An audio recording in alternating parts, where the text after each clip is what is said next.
भगवान शिव की इन 5 बातों को यदि ठीक से समझ लो तो मनुष्य को जीवन में गरीबी के दिन कभी देखने नहीं पड़ेंगे। जय श्री कृष्णा मित्रों, पुनः एक बार फिर से आपका स्वागत है आपके अपने चैनल नवजीवन ज्ञान गंगा में। दर्शक बंधुओं, ये 5 बातें बहुत ही महत्वपूर्ण हैं, इन्हें बड़े ध्यान पूर्वक आप सुनिए। मित्रों, आखिर ये 5 बातें कौन सी हैं, आज आइए समझते हैं इस कहानी के माध्यम से। तो बने रहिए वीडियो की समाप्ति तक आप सभी हमारे साथ। और जो भाई बंधु हमारे चैनल पर नए मेहमान दर्शक बनकर के आए हैं, उनसे हमारा निवेदन है चैनल को सब्सक्राइब अवश्य करें और बेल आइकॉन ऑन कर दें, क्योंकि जीवन में उपयोगी होने वाली वीडियो मैं आपके लिए लाता रहता हूं, जिनकी नोटिफिकेशन सबसे पहले आपको मिल सके और आप उसका लाभ उठा सकें। दर्शक बंधुओं, एक बार भगवान शिव और माता पार्वती कैलाश पर्वत पर बैठे हुए थे। तब माता पार्वती भगवान शिव से कहने लगी, हे भोलेनाथ, मुझे कुछ ऐसी बातें बताइए जिसमें मनुष्य का कल्याण हो सके और वे बातें मनुष्य के हित में महत्वपूर्ण साबित हों। तब भगवान शिव कहने लगे, हे देवी, मैं आपको ये 5 बातें बताता हूँ। ये 5 बातें जो मनुष्य अपने जीवन में उतार लेता है वो कभी गरीब नहीं रहता है, उसे कभी भी गरीबी का मुंह देखने के लिए नहीं मिलेगा। माता पार्वती कहने लगी, हे भोलेनाथ, वो कौन सी 5 बातें हैं जो इतनी महत्वपूर्ण हैं, जो मनुष्य का जीवन बदल देंगी? आप हमें ये बताने की कृपा करें। भगवान शिव कहने लगे, हे देवी, जो इंसान इन 5 बातों को अपने जीवन में उतार लेता है, उस इंसान को कभी भी अपने जीवन में गरीबी का सामना नहीं करना पड़ेगा और उसे कभी भी धन की कमी महसूस नहीं होगी। वो अपने जीवन में कभी भी किसी के आगे हाथ नहीं फैलाएगा। ये 5 बातें मनुष्य का जीवन बदल देंगी। जो इंसान इन 5 बातों को अपने जीवन में अमल करेगा तो उसके घर में कभी भी दरिद्रता नहीं आएगी। भगवान शिव कहने लगे, हे देवी, एक गांव में एक बहुत ही निर्धन व्यक्ति रहता था जिसका नाम खुशीराम था और उसके आंगन में 6 बेटे थे, लेकिन वो बहुत गरीब था। वो इतना गरीब था कि उसे अपना 2 वक्त का खाना जुटाने के लिए कड़ी से कड़ी मेहनत करनी पड़ती थी। यहाँ तक कि उसका और उसके बेटों का कभी संपूर्णतः पेट नहीं भर पाता था। उस गरीब ने कभी भी अपने जीवन में अच्छे कपड़े व अच्छा खाना नहीं देखा था। दर्शक बंधुओं, वो निर्धन व्यक्ति अपने बेटों के साथ मिलकर एक सेठ के यहाँ काम किया करता था, जिसके बदले में सेठ उसे प्रतिदिन 1 किलो चावल दिया करता था। वो 1 किलो चावल लेकर के अपने घर चला आता था और उन्हें बना करके अपने परिवार का पालन पोषण करता था। प्रिय दर्शक बंधुओं, वो 1 किलो चावल का खाना उसके और उसके बेटों के लिए पर्याप्त नहीं हो पाता था, क्योंकि उनका परिवार काफी बड़ा था। उसके परिवार में खाने वाले सदस्य ज्यादा थे, इसलिए उसका खाना हमेशा कम पड़ जाता था। भगवान शिव कहने लगे, हे देवी, कोई तो समय ऐसा होता था अक्सर वो भूखे ही सो जाते थे। यहाँ तक कि वो व्यक्ति ना तो स्वयं पढ़ा लिखा था, ना ही उसने अपने बच्चों को पढ़ा लिखा पाया था, जिसके कारण उसे कोई अच्छा कार्य नहीं मिलता था। अपना पेट पालने के लिए, अपनी जीविका चलाने के लिए वो और उसके बेटे एक सेठ के यहाँ काम करने जाते थे और सेठ के यहाँ वो मजदूरी किया करते थे। उनकी वही मजदूरी उनकी जीविका का मुख्य स्रोत था। लेकिन वो सेठ काफी चतुर और चालाक था। वो ये भली भांति जानता था कि इन अनपढ़ गंवारों के लिए कोई और कार्य दे नहीं सकता और ना ही इनके घर की हालत ऐसी है जो हफ्ता 10 दिन बिना काम किए हुए गुजार सकें। इसीलिए वो काम के बदले में केवल 1 किलो चावल दिया करता था। दर्शक बंधुओं, कहते हैं कि इस दुनिया में आपकी कमजोरी का फायदा उठाने वाले लाखों करोड़ों पड़े हुए हैं। जिस प्रकार से तालाब में रहने वाले मेढक और छोटे जीव जंतुओं को सांप निगल जाते हैं, उसी प्रकार जो लोग विरोध नहीं करते या जो कमजोर घर से होते हैं, ऐसे लोगों को चतुर और शक्तिशाली लोग अपना शिकार बना लेते हैं। मित्रों, उसी तरह उस गरीब परिवार को सेठ डरा धमका करके रखता था। इसी डर के चलते हुए वो व्यक्ति सेठ के यहाँ काम करता था और उस काम को छोड़ नहीं पाता था। पूरे दिन काम करने के बाद भी उसका पेट ठीक से नहीं भर पाता था। एक दिन वो गरीब आदमी अपने चूल्हे में आंच जला रहा था और वो खाना बनाने की तैयारी कर रहा था। तभी उसने देखा कि पड़ोस में रहने वाली एक बुजुर्ग महिला उसके पास आई और उससे कहने लगी, अरे बेटा, तुम रोज साहूकार के यहाँ काम करके अपने घर आते हो और शाम को आकर के अपने लिए खाना बनाते हो। उसके बाद खाना खाने के बाद सुबह फिर जल्दी से काम पर चले जाते हो। तुम ऐसा करो, अपने इन 6 पुत्रों में से सबसे बड़े बेटे की शादी कर लो, और जब घर में बहू आ जाएगी तो तुम्हें बहुत सारी सुविधाएं मिल जाएंगी, और वो तुम्हारे लिए खाना बना दिया करेगी, तुम्हारे सारे वस्त्र धो दिया करेगी, और जब काम से लौट करके तुम वापस घर आया करोगे, तुम्हें घर का कोई भी काम नहीं करना होगा। प्रिय दर्शक बंधुओं, उस बूढ़ी माँ को यह नहीं ज्ञात था कि उसके बड़े बेटे की शादी पहले ही हो चुकी थी। तब वो गरीब आदमी कहने लगा, हे माता, मेरे बड़े बेटे की शादी तो हो चुकी है और उसकी पत्नी इस समय अपने मायके में है। तब बूढ़ी माता कहने लगी, हे पुत्र, फिर तुमने खाना बनाने के लिए अपनी बहू को क्यों नहीं बुलाया? भगवान शिव कहने लगे, हे पार्वती, बड़े ध्यान पूर्वक सुनना। वो वृद्ध महिला कहने लगी, हे पुत्र, तुम अपनी बहू को घर पर बुला लो तो वो खाना बना दिया करेगी और घर का सारा गृह कार्य कर लिया करेगी। तब वो खुशी राम कहने लगा, हे माता, आप ये भली भांति देख रही हो कि मेरी घर की स्थिति ठीक नहीं है। ना तो मेरे घर में बारिश से बचने के लिए छत है और ना ही सोने के लिए व विश्राम करने के लिए कोई चारपाई है। बहू को बुलाकर हम उसे कहाँ रखेंगे और हम कहाँ सोएंगे और उसे कहाँ सुलाएंगे? और हमारे पास तो ऐसे बिस्तर भी नहीं है जिन्हें बिछाकर वो बेचारी रात सुकून से गुजार सके। यहाँ पर तो हमारे लिए ही पेट भर के खाना नहीं हो पाता है। यदि बहू हमारे घर पर आ जाएगी तो उसका खर्च भला हम कैसे उठा पाएंगे? इसलिए हम बहू को बुला करके यहाँ नहीं लाते हैं। तब बूढ़ी माता कहने लगी, अरे पुत्र, तुम्हारे बेटे की शादी को कितने दिन हो गए हैं? तब वो गरीब खुशी राम कहने लगा, हे माता, मेरे पुत्र की शादी को पूरे 2 वर्ष हो गए हैं। तब बूढ़ी माता कहने लगी, हे पुत्र, यदि 2 वर्ष हो गए हैं तो इसके बीच तुम्हारी बहू एक बार भी घर पर नहीं आई है? तब वो गरीब व्यक्ति कहने लगा, हाँ माता, वो अभी तक मेरे घर पर नहीं आई है क्योंकि मैंने उसे बुलाया ही नहीं। तब बूढ़ी माँ कहने लगी, हे पुत्र, तुम कब तक इस परेशानी में रहोगे? तुम ऐसा करो, अपनी बहू को अपने घर पर बुला लो। तब गरीब खुशी राम कहने लगा, हे माता, हमें क्षमा करें, हमारे पुत्र के पास ऐसे पहनने के लिए कपड़े भी नहीं हैं जो कि पहन करके वो ससुराल चला जाए और बहू को बुला करके वापस ला सके। तब बूढ़ी माँ कहने लगी, हे पुत्र, यदि ऐसी बात है तो तुम चिंता नहीं करो, मेरे घर से मेरे पुत्र के कपड़े ले जाओ और अपने बेटे को पहनाकर उसकी ससुराल में भेज दो और अपनी बहू को बुला लो। प्रिय दर्शक बंधुओं, वो बूढ़ी माता उस गरीब व्यक्ति को अपने साथ में अपने घर पर ले गई और अपने बेटे के कपड़े देकर के कहा, ये कपड़े तुम ले जाओ और अपने बेटे को पहना दो और उससे कहो कि वो अपनी ससुराल जाकर के अपनी पत्नी को बुला करके ले आए। प्रिय दर्शक बंधुओं, जब वो गरीब आदमी नए कपड़े लेकर के अपने घर पर पहुंचता है और अपने बड़े बेटे को बुला करके कहने लगा, बेटे, ये कपड़े पहन करके तुम ससुराल चले जाओ और अपनी पत्नी को बुला करके यहाँ ले आओ। प्रिय दर्शक बंधुओं, वो कपड़े पहनने के बाद वो बेटा ससुराल के लिए चला जाता है। जब ससुराल में पहुंचता है तो ससुराल वाले उसका बहुत आदर सत्कार करते हैं। मित्रों, वो 3 दिन तक वहां पर रुकता है। उसके बाद वो अपनी पत्नी को लेकर अपने घर की ओर चल देता है। मित्रों, जैसे ही वो अपने गांव के पास पहुंचता है तब उसे ख्याल आता है कि उसके घर में तो टूटी चारपाई है और ठीक से कोई व्यवस्था भी नहीं है जिस पर वो अपनी पत्नी को बैठा सके। यदि ऐसे में उसकी पत्नी घर पर जाएगी तो उसे बहुत ही शर्मिंदगी महसूस होगी। इसीलिए उसने ये सोचा कि वो अपनी पत्नी को पड़ोस की वो बूढ़ी माता के घर पर ही ठहरा दे। दर्शक बंधुओं, यही सोच करके वो अपनी पत्नी को लेकर उसी बूढ़ी माता के घर पर पहुंच जाता है और वहीं पर उसे ठहरा देता है। इसके बाद वो लड़का अपने घर पर लौट करके चला आता है। मित्रों, उस लड़की को यह ज्ञात नहीं था कि ये घर उसका नहीं है, बल्कि उसके पति ने उसे किसी और के घर में रुकने के लिए छोड़ दिया है। भगवान शिव कहने लगे, हे देवी, पूरी रात्रि वो बहू उसी बूढ़ी माता के घर पर रुकी रही। बूढ़ी माँ का घर बड़ा ही सुंदर था, लेकिन बहू यही समझ रही थी कि ये घर उसके पति का ही है। लेकिन उसके मन में ये सवाल चल रहा था कि उसका पति उसे इस घर में छोड़ करके चला गया, लेकिन वो वापस क्यों नहीं आया। मित्रों, जब सुबह होता है तो वो गरीब व्यक्ति खुशी राम अपने पुत्रों के साथ साहूकार के यहाँ कार्य करने के लिए चला जाता है। इधर बूढ़ी माता ने सोचा कि वो लड़का अपनी पत्नी को मेरे घर पर छोड़कर चला गया है, लेकिन वो अब तक उसे लेने नहीं आया है। इधर बूढ़ी माता ने 2 दिन तक इंतजार किया। जब वो उसे लेने नहीं आया तो बूढ़ी माता सोचने लगी, चलो क्यों ना मैं ही इस बहू को उसके घर पर पहुंचा दूं।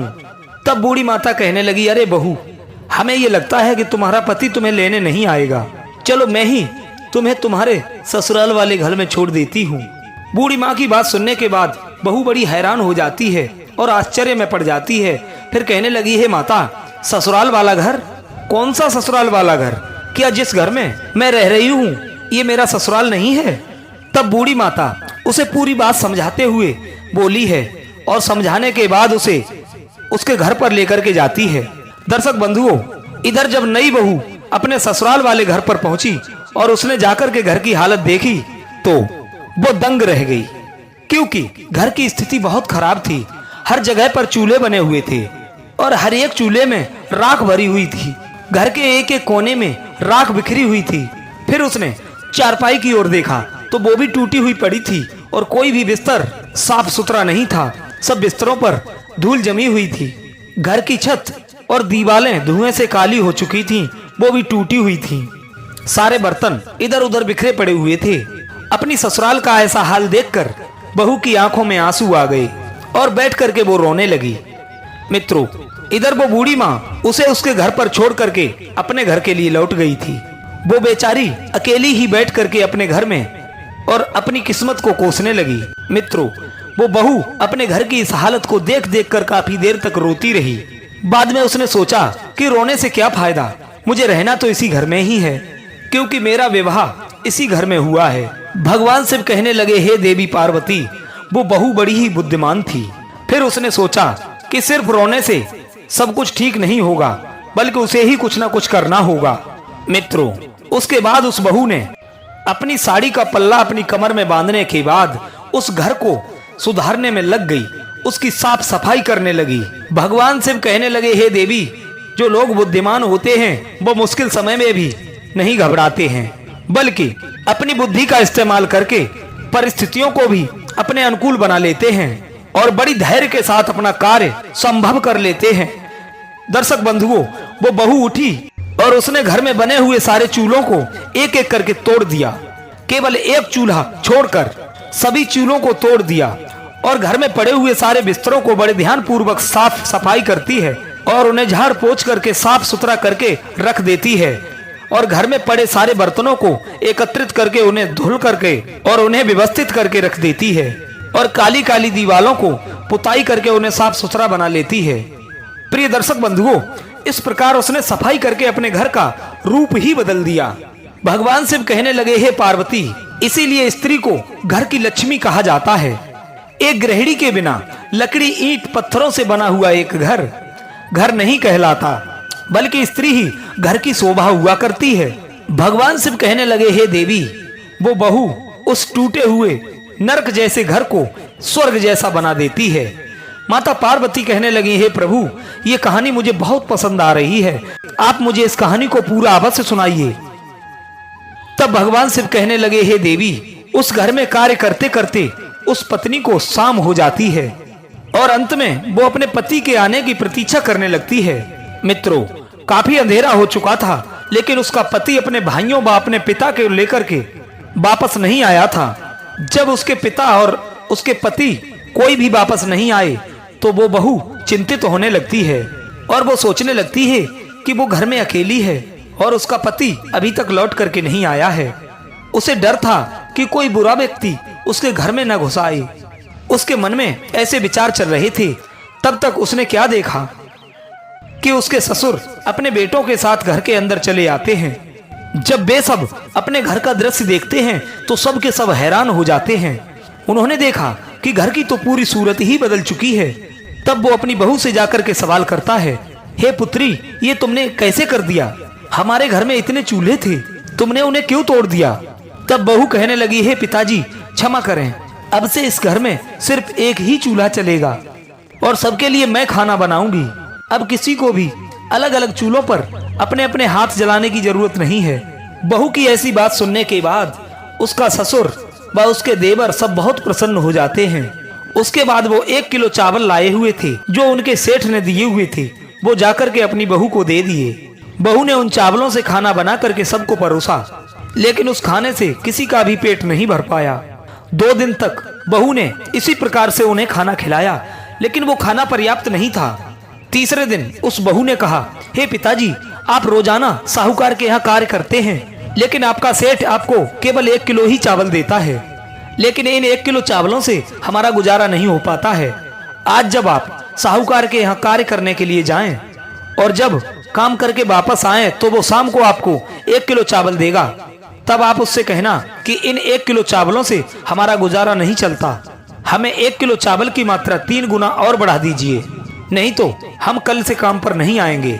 दर्शक बंधुओं, बहू की बात सुनने के बाद वो गरीब व्यक्ति कहने लगा, हे पुत्री, तुम नहीं जानती, वो सेठ बड़ा ही कंजूस और निर्दयी है। यदि मैंने उससे चावल की मात्रा बढ़ाने के लिए कहा तो वो सेठ हमें कहीं काम से ना निकाल दे। इसी डर के कारण मैं उससे कुछ कहने की हिम्मत नहीं जुटा पा रहा हूँ। बहू कहने लगी, हे पिताजी, आप चिंतित ना हो, आप उससे एक बार ये बात कहकर तो देखिए, क्योंकि कई बार हम अपनी कमजोरियों की वजह से खुद को मिलने वाले फायदे से वंचित कर लेते हैं और हमें मिलने वाला फायदा हम हमेशा के लिए गंवा बैठते हैं, क्योंकि अक्सर हम अपने दिमाग से दूसरे के दिमाग की सोच बना लेते हैं और उन्हीं सोच में उलझकर हम डरते रहते हैं और उसी डर की सामने वाला फायदा उठाता रहता है और हम खुद को मिलने वाले लाभ से स्वयं को वंचित कर देते हैं। बहू कहने लगी, हे पिताजी, आप घबराइए नहीं, आप जाकर के ये बात साहूकार से कहिए, वो आपके लिए कुछ नहीं कहेगा। मित्रों, अगले दिन वो गरीब खुशीराम अपनी बहू के कहने पर उस साहूकार के पास में जाता है। वो पूरे दिन कार्य करता है और संध्या के समय जब वो सेठ उसे 1 किलो चावल देता है, तब वो गरीब आदमी कहने लगा, हे सेठ जी, आप जो 1 किलो हमें चावल दे रहे हैं उनसे हमारा गुजारा नहीं हो पाता है, क्योंकि हमारा परिवार बड़ा है और अब हमारी नई बहू भी आ गई है। अब मुझे आप चावल की मात्रा 3 गुना बढ़ा करके दीजिए, अन्यथा हम कल से काम पर नहीं आएंगे। दर्शक बंधुओं, उस गरीब आदमी की बात सुनने के बाद सेठ ने उन चावलों की मात्रा 3 गुना बढ़ा करके दे दी और उन चावलों को लेकर के वो गरीब आदमी अपने घर पर लौट आया और मन में बहुत ही खुश हुआ। फिर उसकी बहू ने उन चावलों को पीसकर सबके लिए भोजन तैयार किया और उस दिन सबका पेट भर गया। ये सिलसिला कुछ दिनों तक यूं ही चलता रहा। दर्शक बंधुओं, फिर एक दिन बहू कहने लगी, हे पिताजी, कल यदि आप काम पर जाएं तो साहूकार से अपने चावलों की मात्रा और बढ़ाने के लिए कहें, क्योंकि जो हमें मिल रहा है वो पर्याप्त नहीं है। तब ससुर कहने लगा, हे पुत्री, मैं पहले से ही बहुत डर गया हूँ और अब हमारे अंदर इतनी हिम्मत नहीं है कि जो मैं फिर से साहूकार से ये बात कह सकूं। तब बहू कहने लगी, हे पिताजी, आप घबराइए नहीं, साहूकार आपको कार्य से नहीं निकालेगा, आप निश्चिंत होकर के जाइए और उससे चावल की मात्रा बढ़ाने के लिए कहिए, वो अवश्य मानेगा। प्रिय सज्जनों, अगले दिन वो गरीब व्यक्ति अपने पुत्रों को लेकर साहूकार के यहाँ काम करने के लिए जाता है और सारे दिन बड़ी मेहनत के साथ में काम करता है। संध्या को जब साहूकार उसे 3 किलो चावल देता है तो वो गरीब आदमी हाथ जोड़ करके कहने लगा, हे सेठ जी, कृपया चावल की मात्रा थोड़ी और बढ़ा दीजिए, क्योंकि इतने में हमारा गुजारा नहीं हो पाता है। मित्रों, गरीब आदमी की बात सुनने के बाद साहूकार ने चावल की मात्रा 3 गुना और बढ़ा दी। अब तो वे सभी लोग बहुत खुश हुए और खुशी खुशी अपने घर पर आ गए। प्रिय दर्शकों, इस प्रकार उस घर की बहू ने प्रतिदिन 3 किलो चावल बचा करके रख लिए और धीरे धीरे उसने काफी चावल जमा कर लिए। एक दिन उसने अपने ससुर से कहा, हे पिताजी, यदि आप इसी प्रकार मजदूरी करते रहे तो हम अपने जीवन में कुछ भी नहीं कर पाएंगे। कहते हैं, उन्नति के लिए मनुष्य को अपनी सोच बदलनी चाहिए। जो मनुष्य अपनी सोच को कुएं के मेंढक की तरह सीमित रखता है वो अपने जीवन में कभी भी तरक्की नहीं कर पाता है और उसका सारा जीवन गुलामी में ही बीत जाता है। और छोटी सी सोच मनुष्य को गरीबी के दलदल से बाहर नहीं आने देती है। जो इंसान बड़ा सोचता है तभी वो बड़ा बन पाता है। समय के साथ साथ इंसान को भी बदलते रहना चाहिए और अपनी सोच को भी बदलना चाहिए। वो बहू कहने लगी, हे पिताजी, आप अपना खुद का व्यापार शुरू क्यों नहीं कर देते हो? यदि हम अपना कार्य करेंगे तो हमें ज्यादा लाभ होगा। उसकी बात सुनकर के वो गरीब आदमी कहने लगा, हे पुत्री, ये तुम क्या कह रही हो? अरे हमारे पास तो कुछ भी नहीं है, हम अपना काम भला कैसे कर सकते हैं? बहू कहने लगी, हे पिताजी, आप जो चावल लाते थे मैंने से उसमें से कुछ चावल बचा करके रखे हैं। अब हमारे पास पर्याप्त चावल हैं। आप इन चावलों को ले जाकर बाजार में बेच दीजिए और एक छोटी सी दुकान खोल लीजिए और जब हमारा अपना खुद का काम होगा तो हमें अधिक लाभ होगा। गरीब आदमी कहने लगा, हे बेटी, तुम्हारी बात बिल्कुल सही है, लेकिन यदि ये बात सेठ को पता चल गई तो वो हमें छोड़ेगा नहीं। बहू कहने लगी, हे पिताजी, आप साहूकार के गुलाम नहीं हैं। मुझे अपनी जिंदगी अपने तरीके से जीने का, अपनी मर्जी से अपना काम करने का पूर्ण हक है। प्रिय दर्शक बंधुओं, उस गरीब आदमी ने अपनी बहू के सुझाव पर ध्यान दिया और उसकी बातों पर अमल किया। इस प्रकार उसी दिन से उस गरीब आदमी ने साहूकार के यहाँ काम करना बंद कर दिया और उसके बाद बाजार जाकर के उन्होंने चावल बेच दिए और एक किसान के रूप में अपनी खुद की दुकान खोल ली। मित्रों, धीरे धीरे उनकी दुकान अच्छी चलने लगी और उनका गुजारा अच्छा होने लगा। अब तो शाम को वे जब दुकान से घर पर लौटते हैं और अपने परिवार के साथ प्रेम पूर्वक भोजन करते हैं। एक दिन बहू कहने लगी, हे पिताजी, जब भी आप घर पर आया करें तो कुछ ना कुछ साथ लेकर आया करें। यदि कुछ ना मिले तो रास्ते में जो भी मिल जाए उसे उठा लाया करें। इससे घर में धन की बढ़ोतरी होती है और घर जोड़ने की आदत बनती है। आज से जब भी आप घर पर आएंगे खाली हाथ नहीं आएंगे। ससुर कहने लगे, बेटी ठीक है, आज से हम ऐसा ही करेंगे। मित्रों, अगले दिन वो गरीब आदमी अपने पुत्रों के साथ अपनी दुकान पर पहुंचा और सारा दिन वहां काम करने के बाद शाम को जब घर पर आया तो कुछ ना कुछ साथ लेकर आया, चाहे वो रास्ते में पड़ा हुआ एक कागज ही क्यों ना हो। वो बहू बड़ी ही बुद्धिमान थी, वो उसे संभाल कर एक कोने में रख देती थी। प्रिय दर्शक बंधुओं, इधर भगवान शिव माता पार्वती को समझा करके बोले, हे देवी, ऐसे ही कुछ दिन बीतने लगे। एक दिन जब वो आदमी दुकान से वापस घर के लिए जा रहा था तो उसे घर ले जाने के लिए कुछ नहीं मिला। तब वो सोचने लगा, यदि मैं खाली हाथ घर जाऊंगा तो हमारी बहू क्या कहेगी और कहीं वो नाराज ना हो जाए। फिर उसने क्या देखा कि रास्ते में एक मरा हुआ सांप पड़ा है। फिर वो आदमी उस मरे हुए सांप के पास पहुंचा और उसने सोचा कि क्यों ना आज हम इस मरे हुए सांप को ही घर ले चलते हैं। उसने एक डंडे से उस सांप को उठाया और अपने घर के लिए ले आया। जब उसकी बहू ने ये देखा कि ससुर जी एक मरे हुए सांप को घर पर लाए हैं, तब बहू कहने लगी, अरे पिताजी, आप ये क्या ले आए हैं? ये तो सांप है, ये घर में लाने की चीज नहीं है। तब ससुर कहने लगा, हे बेटी, तुमने ही तो कहा था कि हमेशा आते समय कुछ ना कुछ लेकर आया करें, खाली हाथ घर पर ना आया करें। आज मुझे कुछ नहीं मिला, सिर्फ ये मृत सांप ही मिला है, तो मैं इसी को उठा लाया हूँ, इसमें मेरी क्या गलती है? बहू ने कहा, कोई बात नहीं। फिर बहू ने उसे उठा करके छत पर फेंक दिया। एक दिन उसी शहर के राजा की रानी का एक हीरो का कीमती हार एक चील उठा ले गई और वो आसमान में उड़ने लगी। वो चील उसी हार को लेकर के उसी बहू के छत के ऊपर से गुजरी। इधर चील ने छत पर पड़े हुए मृत सांप को देखा तो उस चील ने उस कीमती हार को उसी छत पर छोड़ दिया और वो मरे हुए सांप को उठा करके ले गई। जब अगले दिन वो बहू अपने वस्त्रों को सुखाने के लिए छत पर गई तो उसकी नजरें एक हार पर पड़ी। उसने वो हार उठाया और उसे लेकर के नीचे चली आई और उसे देख करके वो बहुत खुश हुई, क्योंकि वो कीमती हीरों का हार था। उस बहू ने उस हार को अपने संदूक में छिपा दिया। इस बीच पूरे शहर में ये खबर फैल गई कि एक चील रानी का हार लेकर के उड़ गई है।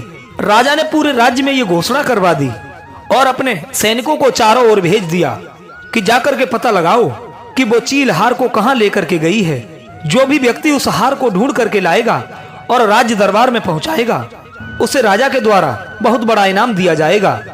प्रिय दर्शक बंधुओं, राज्य के सभी लोग उस हार को खोजने में जुट गए।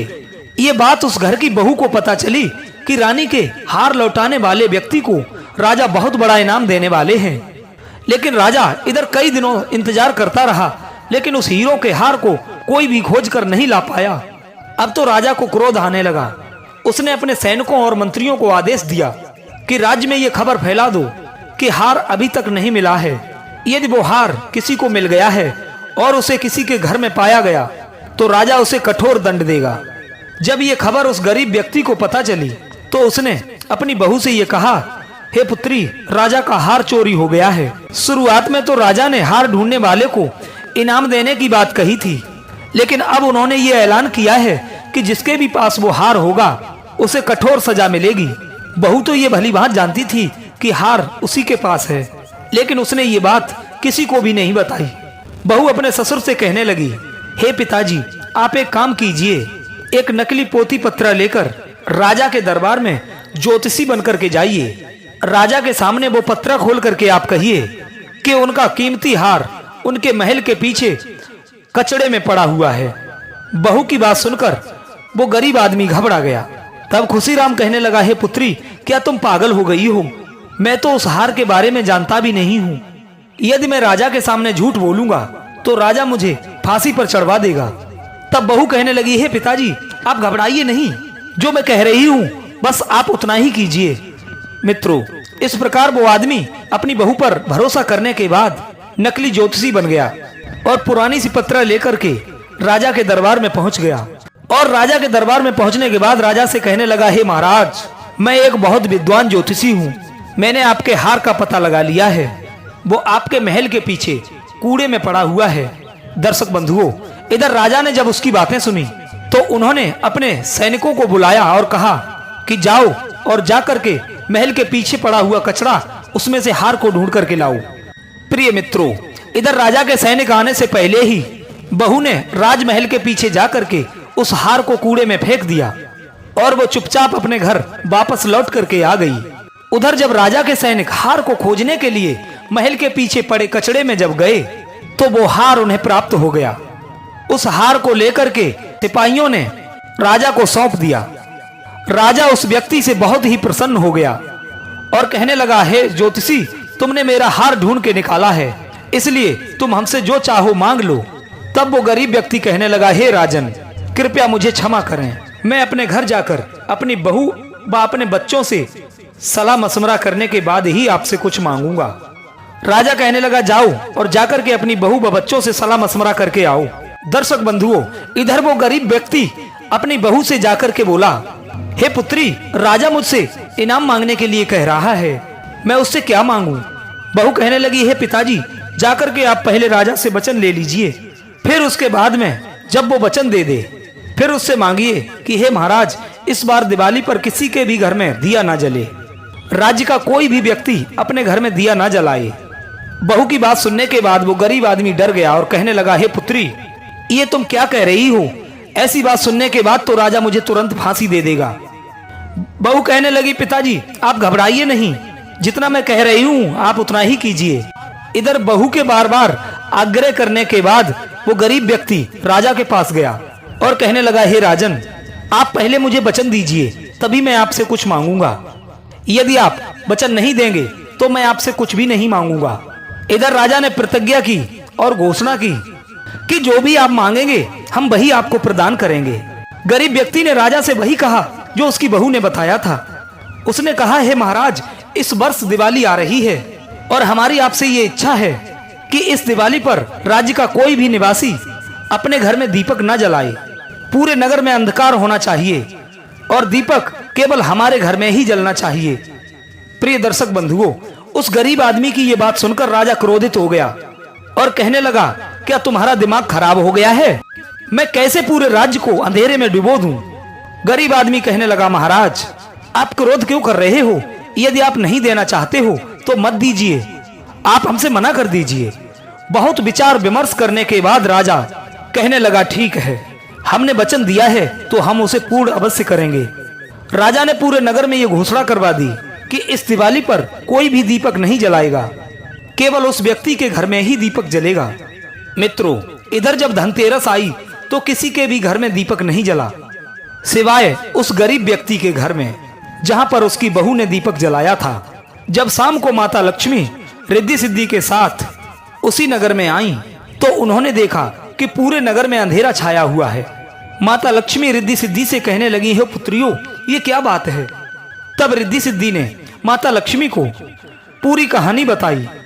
प्रिय मित्रों, आप सभी जानते हैं कि माता लक्ष्मी वहीं पर ठहरती हैं जहां पर प्रकाश होता है, तेज होता है, झगड़े नहीं होते हैं और शांति होती है और उजाला होता है और एक दूसरे में प्रेम और सद्भाव होता है। इधर माता लक्ष्मी रिद्धि सिद्धि के साथ में पूरे राज्य में प्रकाश को खोजने के लिए निकल पड़ती हैं। प्रकाश को ढूंढते ढूंढते जब माता लक्ष्मी आगे के लिए बढ़ी तो उन्होंने देखा कि उसी गरीब आदमी के घर में घी का दीपक जल रहा है और उसके घर वाले सब सो रहे थे। इधर माता लक्ष्मी उसी गरीब के घर में जाकर के बैठ जाती हैं और उसके घर पर अपनी कृपा बरसाती हैं और उसकी छोटी सी झोपड़ी को महल में बदल देती हैं और उसके घर को धन दौलत से भर देती हैं। इधर सुबह जब उस बहू की आंख खुली तो उसने देखा कि उसका घर तो एक भव्य महल के रूप में बदल चुका है। उसने अपने पति व देवर को जगाया तो सब लोग यह देखकर बड़े प्रसन्न हो जाते हैं और उनकी आंखों में खुशी के आंसू आ जाते हैं। इधर जब दिवाली समाप्त हो जाती है तो बहू ने अपने ससुर से कहा, हे पिताजी, आप राजा के पास चले जाइए। पूरे राज्य में दीपक न जलने के कारण राजा बड़े गुस्से में होगा। राजा से ये कह देना कि हमारे राज्य पर बहुत बड़ी विपत्ति आने वाली थी, इसलिए अंधेरा होने के कारण वो विपत्ति टल गई। इधर गरीब आदमी ने वही किया। वो राजा के दरबार में पहुंचा। इधर राजा बड़े ही क्रोध में बैठा हुआ था। तब हाथ जोड़कर ज्योतिषी के भेष में वो गरीब आदमी कहने लगा, हे महाराज, हमें माफ कर देना। मैंने इस राज्य में जो अंधेरा रखवाया था, किसी के घर में दीपक नहीं जलवाया था। इसकी वजह यह थी कि आपके राज्य पर एक बहुत बड़ी आपदा आने वाली थी। वो आपदा अंधेरे के कारण नहीं आ सकी, यानी कि अब वो संकट टल गया है। अब आप सभी हम पर क्रोधित ना हो। ये सुनकर राजा बहुत खुश हो गया। फिर उसने खुश होकर उस गरीब आदमी को बहुत सारा इनाम दिया। इधर भगवान शिव माता पार्वती को समझाते हुए कहने लगे, हे प्रिय, एक बहू की बुद्धिमत्ता से उनकी गरीबी धन में बदल गई। एक बड़ा विचित्र दिखने वाला उनका घर एक स्वर्ग में बदल गया। कहते हैं बुद्धिमानी और समझदारी से किया हुआ काम हमेशा सफल होता है और वो आपको खुशियों की ओर ले जाता है। फिर भगवान शिव कहने लगे, हे देवी, जो व्यक्ति मेरी इन 5 बातों पर अमल करता है उसे कभी गरीबी छू भी नहीं पाती है, और जो हमारी इन 5 बातों का ध्यान नहीं रखता है वो हमेशा गरीबी में फंसा रहता है। नंबर 1, जो व्यक्ति हिम्मत और साहस से खाली होता है और समय समय पर जो काम नहीं करता वो हमेशा गरीब बना रहता है। नंबर 2, जो व्यक्ति बिना सोचे समझे जल्दबाजी में कार्य कर जाता है और किसी काम को करने से पहले वो घबरा जाता है, ऐसा व्यक्ति हमेशा गरीब रहता है। नंबर 3, जो व्यक्ति प्रयास नहीं करता और समय के साथ नहीं बदलता और अपने जीवन में बड़ा करने का नहीं सोचता, वो हमेशा गरीब बना रहता है। नंबर 4, जो व्यक्ति दूसरों पर निर्भर रहता है और स्वयं आत्मनिर्भर नहीं बन पाता है और थोड़े में ही वो संतुष्ट हो जाता है, कुछ बड़ा करने के बारे में नहीं सोचता है, ऐसा व्यक्ति हमेशा गरीब रहता है। और नंबर 5, जिस घर में स्त्री का सम्मान नहीं होता है, जिस घर में स्त्रियों को पीड़ित किया जाता है, जिस घर में हमेशा लड़ाई झगड़े रहते हैं, जहाँ के पुरुष क्रोधी और अत्याचारी होते हैं और जहाँ के पुरुष बहुत अहंकार रखते हैं और जहाँ के पुरुष पराई स्त्रियों में लिप्त रहते हैं, ऐसे घरों से कभी गरीबी नहीं जाती है। ऐसा घर हमेशा गरीबी की दलदल में फंसा रहता है। ये 5 बातें महत्वपूर्ण बताते हुए भगवान शिव कहने लगे, हे देवी, मेरी इन 5 बातों पर जिस किसी ने भी अमल कर लिया उसके घर में कभी गरीबी नहीं आएगी। उसे किसी के सामने हाथ फैलाने की आवश्यकता नहीं होगी। उसके घर में धन धान्य की कभी कमी नहीं होगी। प्रिय दर्शक बंधुओं, ये वीडियो कैसा लगा अपनी कीमती राय कमेंट बॉक्स में अवश्य देना और कमेंट बॉक्स में हर हर महादेव अवश्य लिखना। तो मिलते हैं एक और नई वीडियो में एक अगली नई ज्ञान चर्चा के साथ। तब तक के लिए आप सभी का बहुत बहुत धन्यवाद। जय श्री कृष्णा।